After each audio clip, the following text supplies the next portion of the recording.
Viewers, इस वक्त हम लोग अपने प्रोग्राम स्पेशली रियल एक्सपर्ट्स में जिन लोगों ने हमें ज्वाइन किया उन्हें वेलकम करते हैं। व्यूअर्स, आज हमारे साथ एक बहुत जानी मानी शख्सियत मौजूद है, एक ऐसी शख्सियत जो कि किसी भी तारीफ के मोहताज नहीं है। रियल एस्टेट इंडस्ट्री का भी एक टाइम था कि इस इंडस्ट्री को अपनी प्रेजेंटेशन के लिए डिफरेंट फोरम्स पे जाने के लिए अच्छे लीडर्स की जरूरत थी, लेकिन वो लीडर्स हमारे पास अवेलेबल नहीं थे। लेकिन खुशकिस्मती है इस इंडस्ट्री की। इंडस्ट्री इसलिए कह रहा हूँ कि गवर्नमेंट ऑफ पाकिस्तान ने भी इसे इंडस्ट्री का दर्जा दे दिया, ये एक बड़ी अच्छी खबर है।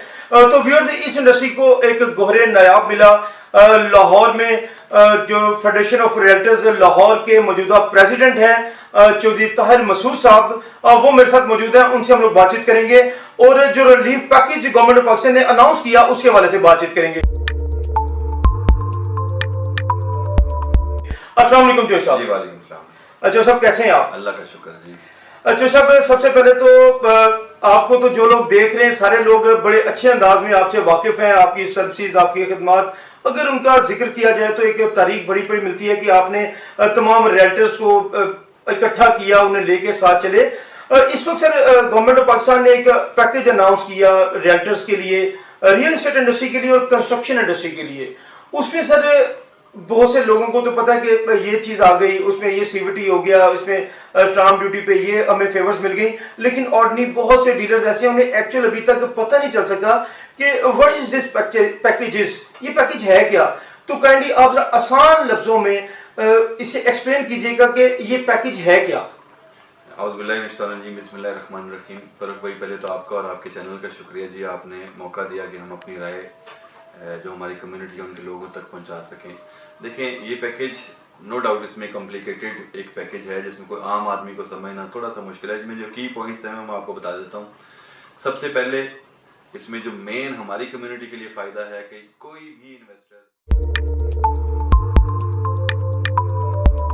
रिलीफ पैकेज में इन्वेस्ट करेगा, उसको 1 साल तक उसका सोर्स ऑफ इनकम नहीं पूछा जाएगा कि ये पैसा कहाँ से आया। ये एक बहुत बड़ा रिलीफ है हमारी कम्युनिटी, क्योंकि सबसे जो हमारी कम्युनिटी को डैमेज कर रहा था वो ये खौफ डैमेज कर रहा था कि ये पैसा आप कहाँ से लेके आए हैं। जब वो पूछगिछ ख़त्म होगी तो हमारे पास वो अमाउंट जो कि लोगों ने बैंकों में, लॉकर्स में और सोने की सूरत में रखी हुई थी, या वो पैसा मार्केट में आएगा, इससे मार्केट इंशाल्लाह रिवाइव होगी। दूसरा सबसे बड़ा एडवांटेज ये है कि जब भी कोई बंदा इस प्लॉट के ऊपर लेके कंस्ट्रक्शन करेगा तो टैक्सेस की भरमार थी, जो कि आपकी इनकम, लेट से आपने एक घर बनाया और उसमें आपको 15 या 20 लाख रुपया 5 मरले घर के ऊपर बचता था, तो उसमें से टैक्सेस तकरीबन 8-10 लाख रुपए देते थे, उससे प्रॉफिट रेशो कम हो जाता था। अब गवर्नमेंट ने इस रिलीफ के तहत जो आपका गेन टैक्स है और उसके अलावा जो ट्रांसफ़र के अखराजात हैं वो काफ़ी कम कर दिए हैं, जिससे कि प्रॉफिटेबिलिटी बढ़ गई है और जो भी कंस्ट्रक्शन इंडस्ट्री में पैसा लगाएगा उसको प्रॉफिट रेशो उसकी काफ़ी हद तक इंक्रीज़ कर गई है। तीसरा ये है कि इससे रिलेटेड जितनी भी इंडस्ट्रीज़ हैं सवाए सीमेंट और सरिया के, तमाम लोगों के जितने भी टैक्सेस हैं उसमें भी रिडक्शन की गई है। अब उससे क्या होगा, जब उनके टैक्सेस नीचे आएंगे तो रॉ मटेरियल जो कि इस इंडस्ट्री से रिलेटेड था वो डेफिनेटली नीचे की सतह पे जाएगा और इससे आपकी कंस्ट्रक्शन ऑफ कॉस्ट जो है वो भी नीचे जाएगी और आपको प्रॉफिट रेशो ऑब्वियसली बढ़ जाएगा। उससे भी एक और बड़ा फ़ायदा कि हमारी रियल एस्टेट से रिलेटेड ये है कि जिस बंदे ने भी कंस्ट्रक्शन करनी है उसने सबसे पहले उसका रॉ मटेरियल जो प्लॉट की सूरत में होगा वो परचेज़ करेगा। जब प्लॉट परचेज़ करेगा तो उससे हमारी मार्केट जो रियल एस्टेट की है वो भी अफेक्ट होगी और इससे बेहतरी के काफ़ी चांसेस हैं। इसलिए ओवरऑल अगर मजबूआ देखा जाए तो ये जो पैकेज है ये हमारी इकॉनमी के लिए काफ़ी बेहतर है। और उसमें एक और चीज़ जो हमारे ऊपर सर्विसेज के अगेंस्ट जो पहले 17% था फिर 5% आ गया, अब गवर्नमेंट ने वो सर्विसेज जो टैक्स था वो जो रियल एस्टेट के ऊपर था उसको भी 0 पे ले गए हैं। इसका मतलब उसमें भी काफ़ी रिलीफ है। तो ये ओवरऑल मजबूआ देखें तो इसमें काफ़ी चीज़ें हैं। आपके तवज्जुह से अपनी कम्युनिटी को ये कहना चाहिए कि जब भी कोई चीज़ पैकेज आता है उसमें पॉजिटिव नेगेटिव चीज़ें साथ शामिल होती हैं। हमें बहसीयत लीडर या बहसीयत कम्युनिटी हम जब अपना पैगाम मार्केट में लोगों को देते हैं तो उसमें बस पॉजिटिव चीज़ें लेके पॉजिटिव इम्पैक्ट के साथ मार्केट में लेके जाएं, ताकि जब लोगों को पॉजिटिव चीज़ें पता चलेंगी तो वो उस जगह पे इन्वेस्टमेंट भी करेंगे और उसको समझने की कोशिश भी करेंगे। जब आप नेगेटिव चीज़ें मार्केट में लेके जाएंगे तो उससे अल्टीमेटली मार्केट में भी नेगेटिव इम्पैक्ट आता है। तो मैं आपके चैनल से लोगों को ये रिक्वेस्ट करूँगा कि इसमें काफ़ी पॉजिटिव चीज़ें हैं जो कि हमारे लिए बहुत बेहतर और मुफीद हैं और हमें इससे फ़ायदा उठाना चाहिए। क्या नाम लेते हैं कि उन्होंने इन्वेस्टमेंट रोक ली थी, पैसा इन्वेस्ट नहीं कर रहे थे, अब मनी ट्रेल का सबसे बड़ा इशू था। तो इस वक्त सबसे पहले तो मैं पूछूंगा कि जो इन्वेस्टर्स हैं उन्हें आप इस सूरत हाल में जो कि रोक ली थी इन्वेस्टमेंट्स, उन्हें क्या मैसेज देंगे कि ऐसी सूरत हाल में अभी उन्हें इन्वेस्टमेंट निकालनी चाहिए? क्या उनके लिए हालात साजगार हैं? वो इन्वेस्टमेंट करने के लिए अगर आते हैं तो उन्हें क्या बेनिफिट्स रिवार्ड देखिए मिलेंगे? दो चीज़ें होती हैं जो रुकावट थी इन्वेस्टमेंट करने के लिए। एक सबसे बड़ी रुकावट ये थी कि पूछगछ कि मेरे से पैसा मैंने कहाँ से कमाया, ये मेरे पास पैसा कहाँ से आया, ये एक बहुत बड़ा खौफ था जिसकी वजह से इन्वेस्टर रुका हुआ था। और दूसरा रिडक्शन इन प्रॉफिटेबिलिटी, जब प्रॉफिट नीचे गिर जाता था कोई बंदा भी इन्वेस्टमेंट करने को तैयार नहीं होता। तो ये दोनों फैक्टर इस रिलीफ पैकेज में गवर्नमेंट ने रिमूव किए हैं। एक उससे पूछा भी नहीं जाएगा कि वो पैसा कहाँ से आया, और प्लस टैक्सेस की रेशो नीचे लेके जाने में और रॉ मटेरियल की प्राइसेस नीचे जाने से जो बंदा भी इस कंस्ट्रक्शन इंडस्ट्री में इन्वेस्ट करेगा या अपनी कंस्ट्रक्शन करेगा उसमें उसकी प्रॉफिट रेशो भी बढ़ जाएगी। ये दोनों फैक्टर ऐसे हैं जिसकी वजह से लोग रुके हुए थे। अब इनके रिमूव होने की वजह से मेरे ख्याल में इन्वेस्टर को आना भी चाहिए और इंशाल्लाह वो आएगा। Thank you sir. जो लोग हमारा प्रोग्राम देख रहे हैं, साथ नीचे नंबर्स भी चल रहे हैं, आपने पाकिस्तान में रियल एस्टेट इंडस्ट्री में कहीं भी इन्वेस्टमेंट करना चाहते हैं और इस टाइम प्रॉफिटेबल इन्वेस्टमेंट आप कहां पे कर सकते हैं, नीचे नंबर से चल रहे हैं, आप इन नंबर पे राब्ता करके प्रॉपर फ्री ऑफ कॉस्ट आप एक प्रोफेशनल कंसल्टेंसी भी ले सकते हैं। अच्छा, जो सब बहुत सी आप लोगों ने एफर्ट्स की, आपने सब पैनल्स पे जाके बात की, हर फोरम पे गए, आवाज उठाई, रियल्टर्स को इकट्ठा किया, तो ये जो अभी आप देख रहे हैं कि रिलीफ पैकेज जो मिला है, इसे आप FOR को, अपनी रियल्टर एसोसिएशन ऑफ पाकिस्तान को, उसे कितने % क्रेडिट देते हैं? सर देखिए कोई भी चीज़ है ना, एक पंजाबी में मुहावरा है, शायद मैं इस चैनल पे भी आपको बताऊंगा, जब बच्चा रोता है तो माँ उसको दूध पिलाती है। हमारे 2016 से पहले तक कोई ऐसी एसोसिएशन नहीं थी जो गवर्नमेंट लेवल पे मुज़ाकरात कर सकते। तो उसका नतीजा ये था कि गवर्नमेंट ने टैक्सों की भरमार कर दी।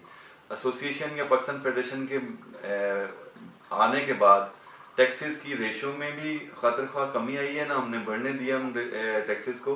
और पीछे आपको याद होगा 1 साल पहले हमने FBR की वैल्यू भी नीचे कम कराई है। और आपके तवज्जुह से एक और कारनामा जो कि कल ही उसका नोटिफिकेशन हुआ है, और ये पाकिस्तान फेडरेशन, लाहौर फेडरेशन और जितने भी हमारी कम्युनिटी के लोग हैं जो अहदेदार हैं उनके एफर्ट से, कि CVT स्टैम्प ड्यूटी जो कि 5% थी वो पाकिस्तान फेडरेशन और लाहौर फेडरेशन के एफर्ट के बाद वो 1% हो गई है।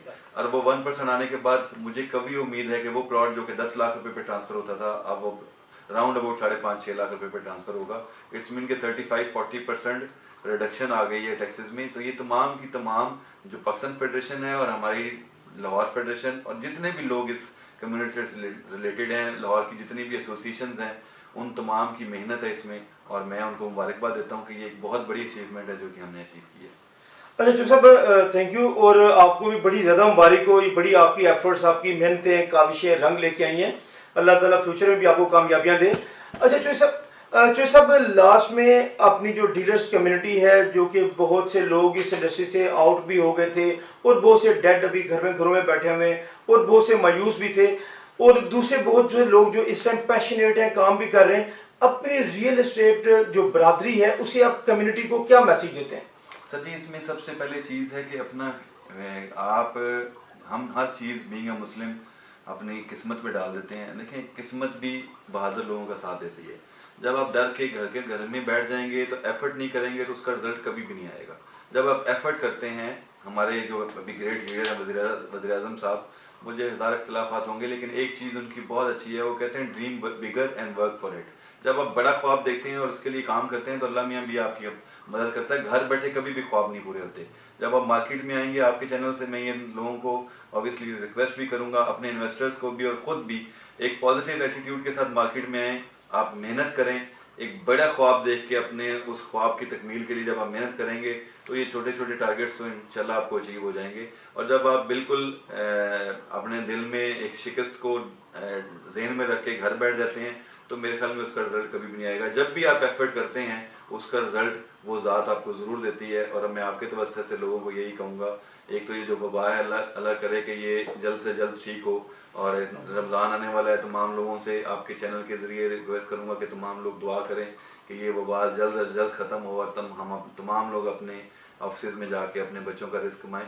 इस टाइम जो गवर्नमेंट ने रिलीफ पैकेज दिया और प्लस ये जो आपके CVT स्टैंड रूटीन में कमी आई है, और प्लस जो बैंक ने इंटरेस्ट रेट्स नीचे लेके आई है, उससे इतना बड़ा पॉजिटिव इम्पैक्ट मार्केट में आएगा कि इंशाल्लाह ये कारोबार हमारा चलेगा इंशाल्लाह। व्यूअर्स, ये थे चौधरी ताहिर मसूद, रियल्टर एसोसिएशन लाहौर के प्रेसिडेंट। व्यूअर्स, इस प्रोग्राम को ज़्यादा लाइक कीजिएगा, शेयर कीजिएगा, अपने कमेंट्स बॉक्स में अपने कमेंट्स लाजमी दीजिएगा, क्योंकि आपके कमेंट्स हमारे लिए बहुत इंपॉर्टेंट है। अपने दोस्तों का, अपनी फैमिली का, इर्द गिर्द अपने चाहने वालों का, अपने रिश्तेदार अजीज़ों कारब का बहुत ज़्यादा ख्याल रखिएगा। और स्पेशली हमारे चैनल की तरफ से स्पेशली मैसेज है कि आजकल क्वारंटाइन के दिनों में अपने आप को बहुत ज़्यादा सेफ रखें, महफूज रखें। और व्यूअर्स, स्पेशली जब आप अपने घरों में अपनी फैमिली के साथ, अपने बच्चों के साथ खाना खाने लगे, तो एक मरतबा लाजमी सोचिएगा कि आपके इर्द गिर्द कोई फैमिली, कोई बच्चा भूखा तो नहीं सो रहा। इजाज़त दीजिए।